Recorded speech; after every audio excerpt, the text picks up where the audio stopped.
Well, it's been a month since I've set up the house-planted Guppy Patio pond, and I want to show you how it's doing. All the plants have been doing well, and maybe the duckweed has done too well. Of course, that's to be expected with duckweed.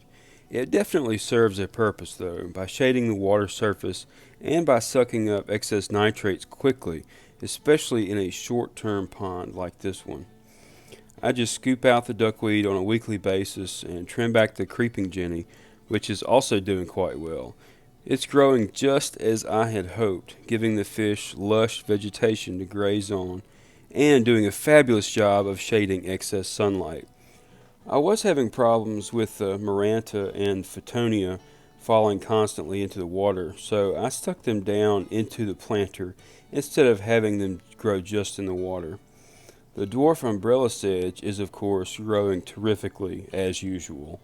It has grown to about 34 inches from the water surface, and I've noticed a lot of its roots are growing out of the top of the submerged planter. And the guppies are doing quite well so far. They're fat and happy, and it looks like many of the females have a dark gravid spot, so I'll be sure to keep an eye out for fry. I have not needed to perform any water changes since the water test is consistently reading 0 nitrates. And feeding has been sporadic. They've been relying heavily on insects and vegetation, but I still drop in some bloodworms occasionally. All things considered, this patio pond's doing well, and I'm looking forward to seeing how the plants continue to grow into the late summer. Well, hey, thanks for watching, and I'll see you next time, and remember, it's all about the plants.